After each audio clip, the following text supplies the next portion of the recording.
Yeah, so look, I'm really looking forward to this conversation between us because I think we should talk about, we talk so much about AI and obviously and rightly so, but let's talk about how to make this thing work. Definitely. And I think we should have a conversation. What I'm really excited about this conversation is not just IBM as a technology provider or a service provider, but also IBM itself, has to undergo this transformation. And you guys keep calling it the client zero transformation, which is a very powerful story. But I would love to pick your brains on that. But before we get there, Santosh, in the IBM universe, what do you do? And so thank you, Saurabh. First of all, thank you for giving me this opportunity. So in the IBM world, this is my 29th year in IBM. Wow. In a 115-year-old startup company is what we call ourselves, because we keep reinventing ourselves. I run the GCC business for IBM. So that's my role.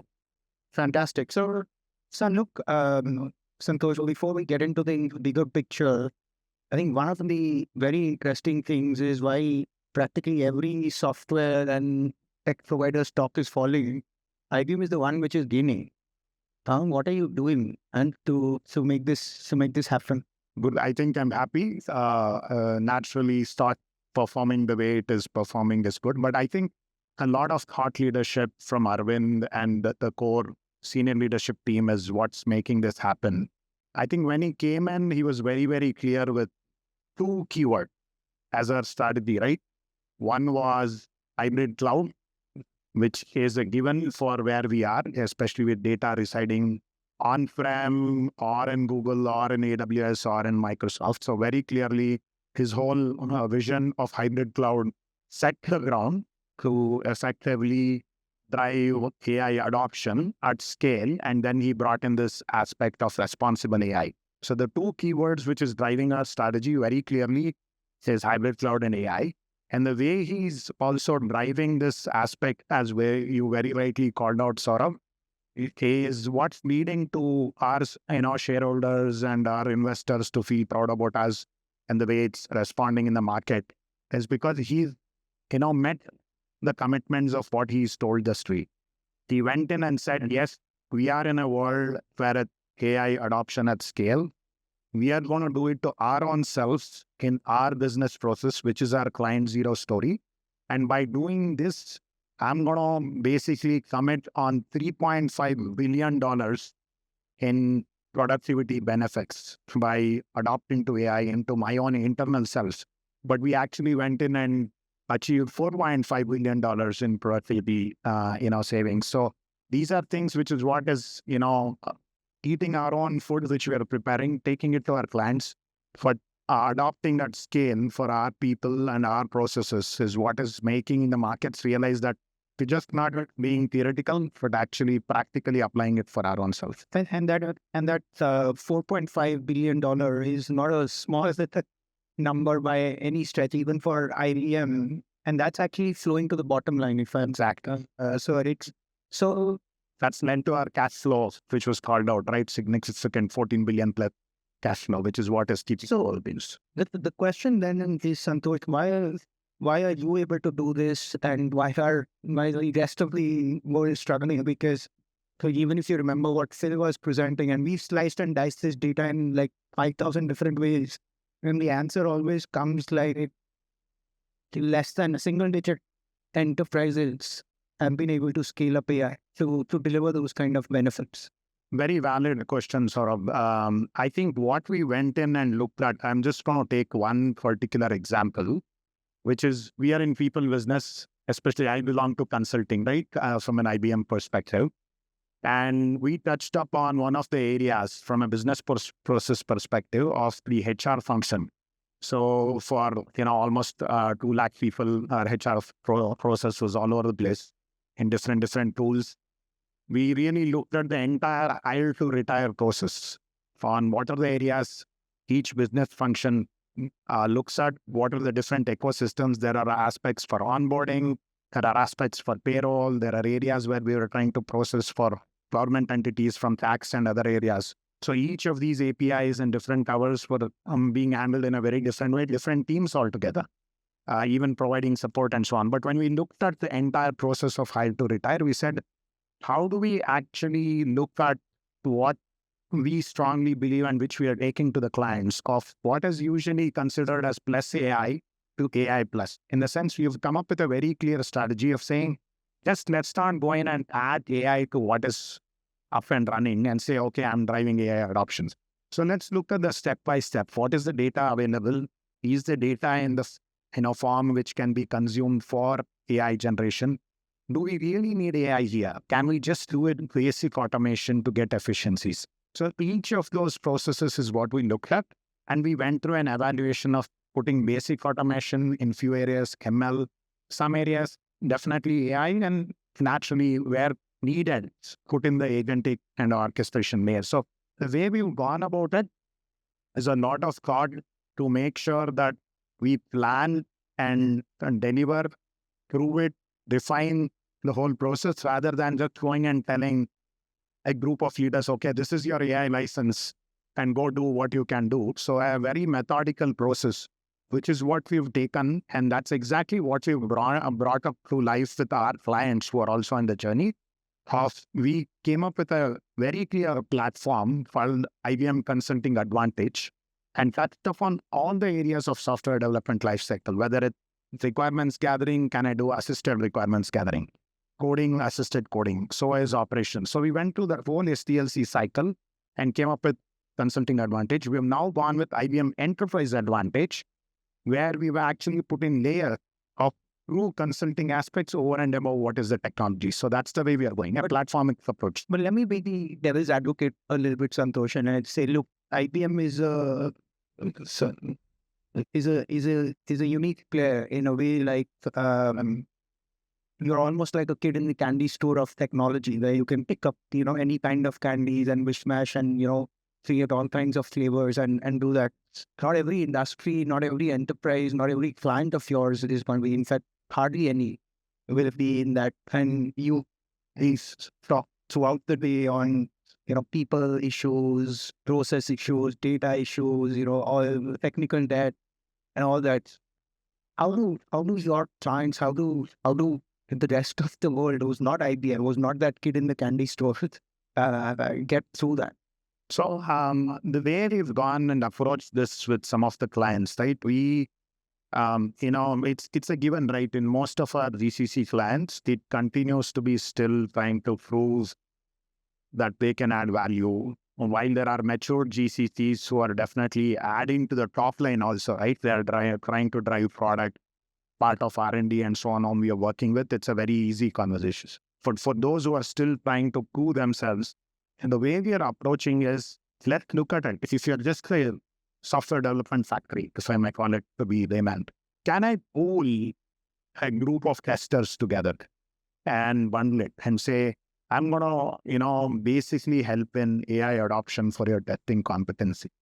And say, if you're doing today in P times Q in a rate card at X dollars, and this is how the whole bottom line cost aspects was going on, I'm going to do this better. Give me a chance. We'll work together. We'll embrace your platform of choice, which you licensed at the corporate or the parent level. And let's work together. Use our framework on effectively enabling the tester to be an assisted tester, so that we can facilitate in making sure that the assisted tester is also performing the way he has to perform. So that's the way we are taking through, and not really going with what you rightly said, right? I can play around with quantum today, I can play around with something else on what's the next orchestrate, but we are actually very clear that our clients have their platforms, their corporate decisions, their own aspects. Can we really work within their framework, but enable to give them the proof points? It can start basically with AI operations or AI testing bottom up, show the proof points, and then go up the value chain is how we are going. No, that's very well articulated, Santhosh. But besides AI, because AI is also, I think there is a conversation to be had on, you put the cart in front of the horse and, everything is about AI. And what are the top 2 or 3 problem statements that clients are coming to you with? I think the biggest problem statement which we are facing or which our clients are facing today very clearly is data being in different systems. Can we all bring it together in a clear data lake? Even with some of the largest banks here in India, which have huge volumes, we feel very humbled that we've been chosen as their partner to really work on their data lake project. But that is one big problem. The second problem is with respect to scale and talent's ability to scale up, to be responsive. I would say at a very high level, can we get the right data in the form which is needed to make sense for us to be much more productive and effective? And do you have talent who can make the best out of this data?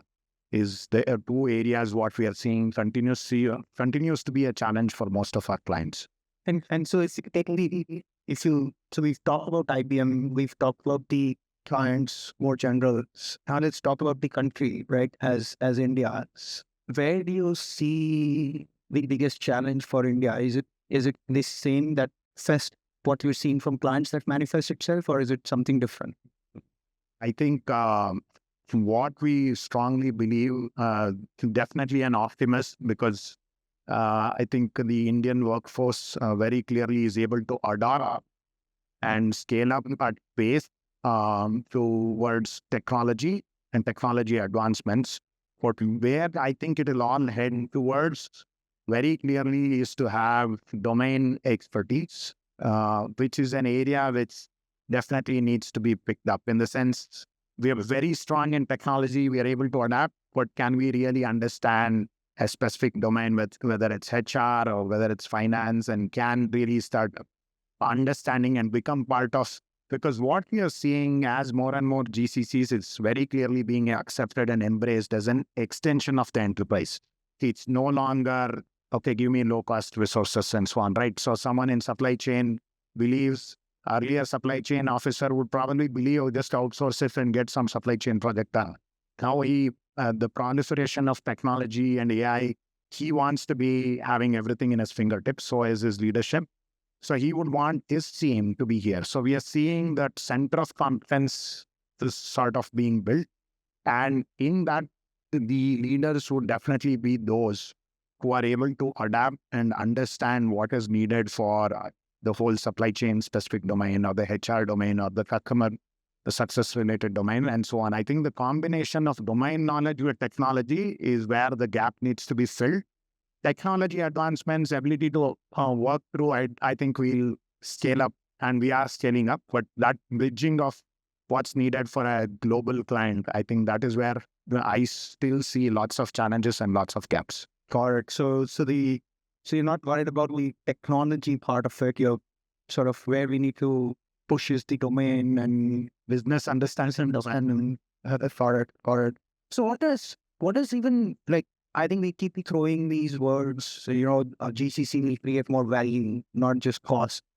And while everybody understands cost is important, right? But cost is becoming more of a hygiene. You have to deliver that, otherwise why are you in the business? But what does food look like, man? Like, what does value even mean? So interesting question, but what's happening? I just met 2 clients in the last few weeks, right? One of them, I think GCC has predominantly, for all of us as GCC leaders, has been a bottom line play so far. Cost takeout in one form or the other, right? Or get things done faster, quicker, at lesser cost. But what we are seeing very clearly is a top line play, in the sense they are developing products here, which is needed for their parent company. But that parent company operates just within North America. They don't even have a 5-year or a 10-year plan to think about anything other than North America. So the product which is being developed here is something they're almost setting up as a true product, whether it's in a retail function or a logistics function. 2 clients of mine are trying to go and try to take, one of them is taking into their travel and airline related aspects in the ASEAN market, saying, I've done this for a Europe client who doesn't want to come into ASEAN, so I'm fine. And he's taking it and developing product. The other one has done a checkout solution, and he's trying to go and see, can I really use this in the EMEA market, which our client will never, or my parent organization will never go. So they've got board approvals to take that solution, which technically these days everything is being built in a product form, to productize it and sell it to start facilitating in revenue generation, in the sense impact top line, almost like an IT company. Because with AI, every business function almost has their own IT. Now they're going and trying to see, can I really add top line? And which we are seeing as a new trend, where they're setting up, because of taxation and others, their revenue generating unit is also set up to really see how that can help the top line. So GCCs are becoming more revenue generating. It feels going towards a time. Few of them are really going and seeing if they can get on with, to an extent, some of them are even claiming to go and see if they can, the revenue generated out of the product line can almost offset the impacts and so on. So these are board level discussions which we are engaged with, which we are trying to see how it can. So from a personal perspective, and this is perhaps our last question, Santhosh, as a leader yourself, what are you doing differently now? You know, what have you changed in your leadership scripts? Our leadership change very clearly is to effectively make sure that our own client zero, what we are trying to do, is leveraged across the board in our own leadership meetings, our own aspects. And we are all mandated to make sure that we leverage AI at scale. We are all going to continue doing what we are doing only if we complete the required level of mandatory AI courses. That's IBM for us. But the reality is, how can we effectively use AI to make ourselves, our governance, our leadership to be much more effective and nimble is what we are continuing to drive. And that's what I'm. Yeah. So clearly the elephant is dancing, right? So the continue to drive to make sure elephants continues to dance. But I'm also going into something which we just briefly spoke a couple of days back. We are probably looking at some very funny way. I know the next session is going to be a bit of a fun thing of bot evaluation framework, of saying we are going to be in a world of, agentic with bots doing everything. Can we develop something where a bot evaluates another bot and we have something of that sort? Because I know when the family feud thing comes in, I think it's going to be very, very interesting to understand, do we have two bots evaluating each other in the two families and so on? So that's something which will probably have people. Well, for the family feud, it'll be just Phil and me. So I'm to figure that out. But Santhosh, as always, a pleasure talking to you. Thank you so much.